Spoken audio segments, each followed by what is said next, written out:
que vous allez libosser à la presse quinoise, Talima Génocoste, yo étant chef coutumier, mutu oyo abundela kamabele na ye toujours na ndenge ya bukoko lilobani ne royi koloba pour natina ya journal lelo. Merci beaucoup papa journaliste. Tomoni il faut na rêve. Et ça ici milulu na ba autorité presque bazalaki. Mais na bolandi ya discours na bango. Je crois que botikali koyoka omba ba chef coutumier.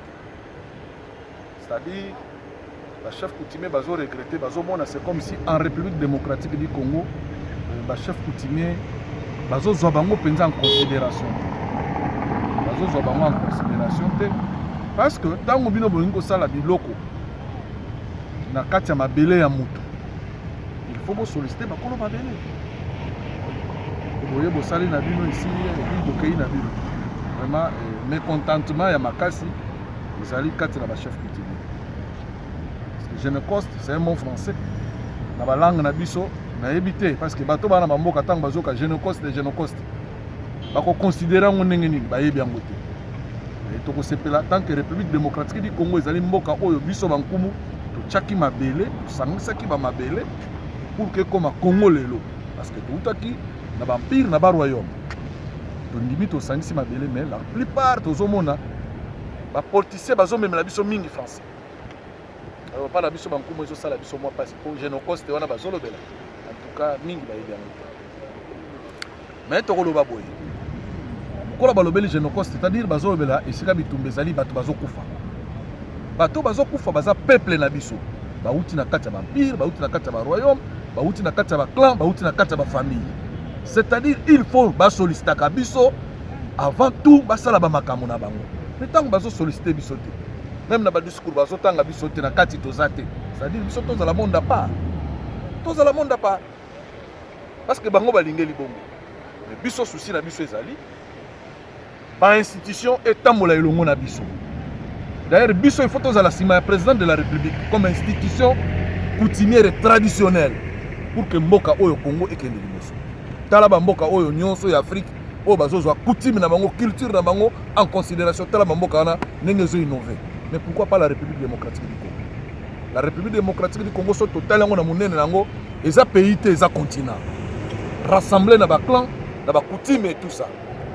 Mais lelo yo République démocratique du Congo ba komi ko zwa yango lokola mwa mboka moko boy talaka mboka lokola Rwanda e banda ko boma plus de 10 millions de personnes na kati ya République démocratique du Congo et sika biso bankumu to ça zama wana biso bankumu to lobi boy depuis ba makamo nyonso e bandaki nanu ba consulter biso te tata akendeke pa ya mwana te na Kongo to lobaka boy mfumu kawanga mangwini kinako mokonzi ayoka kate mfumu ngunga kafuata mokonzi azelaka nde bayela information tala biso awa to meki to zokoka te bino ba mfumu bolobi nini nde na ero na biso to bimisa pe ba matosi to zape na ba matosi na biso po biloko oyo eza ba arme ya makasi oyo elobaka makasi eza ba arme oyo koko bloquer même ba obi mais tant bazo consulter biso te ba maticho toza nango eza ba maticho oyo so to bito utiliser yango je crois que moi mboka wana Rwanda existe tout ça tant bazo consulter biso to vandi pe na ba temple na biso et tant que peut toza ba garder tozo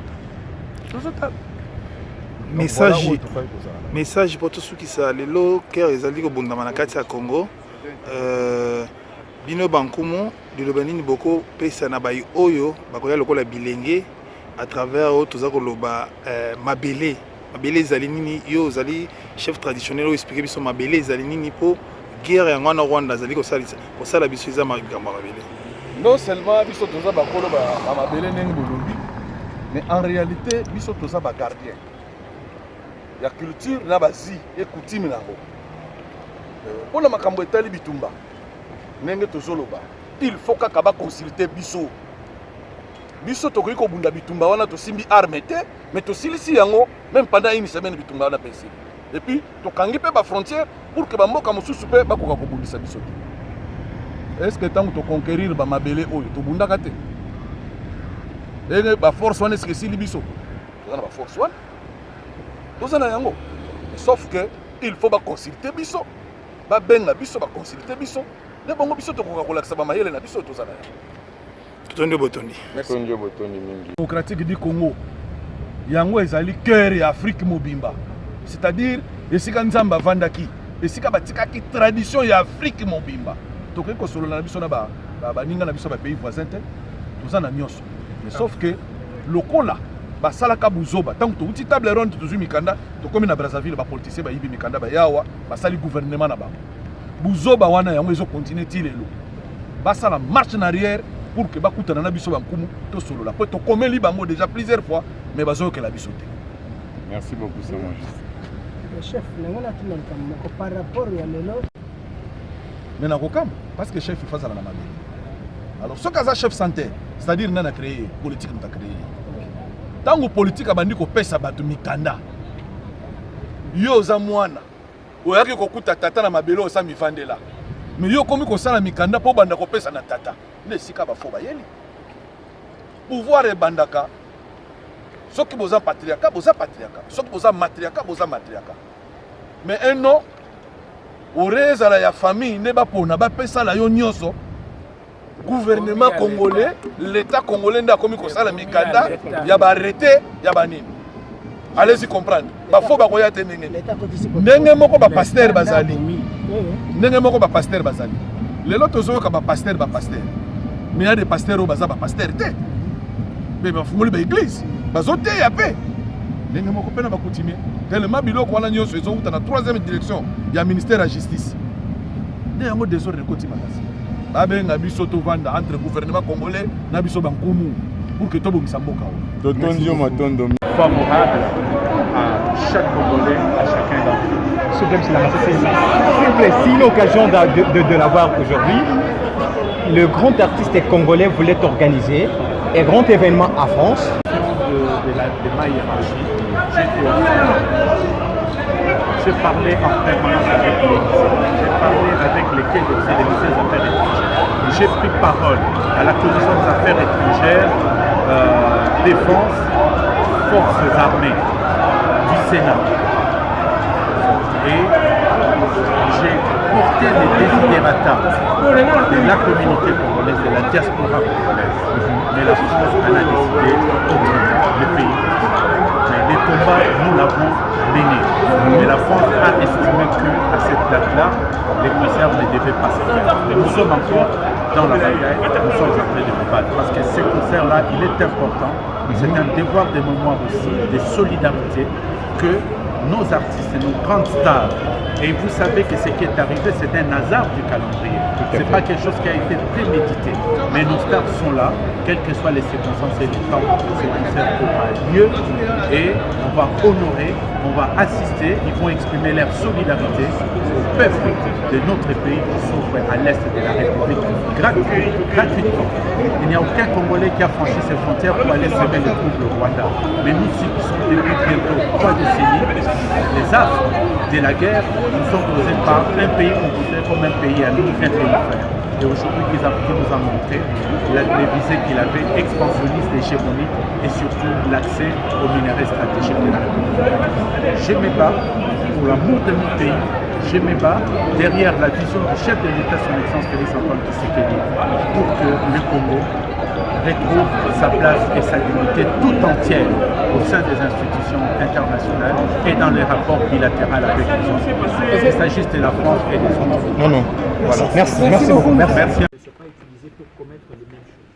Ça, c'est la première chose. Donc, c'est l'objectif primordial.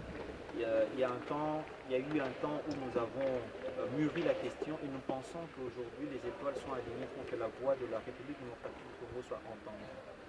Et nous avons dit qu'en interne, nous devons faire un front commun, disons ça comme ça, pour définir quel est le discours, quel est le narratif du Congo, de la RDC sur ces questions-là. Une fois finalisé, nous allons nous tourner vers l'extérieur parce que nous attendons réparation, nous attendons fin de l'impunité et cela implique la communauté internationale. Nous ne pouvons pas le faire nous-mêmes.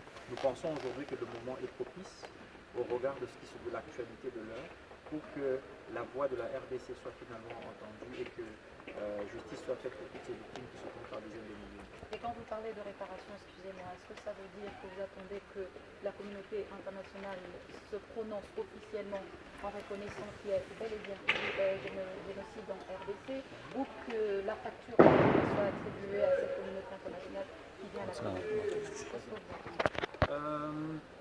La première des choses, c'est une reconnaissance. Et la reconnaissance est déjà le point de départ. Mais pour cette reconnaissance, nous voulons bien faire les choses. Nous voulons que demain, les faits qui seront présentés, comme on dit, les faits sont têtus, nous voulons rassembler ces faits-là dans un document qu'on appelle le narratif. Et à partir de là, ce sera la base de ce plaidoyer. Et donc, ce que nous attendrons, c'est premièrement cette reconnaissance.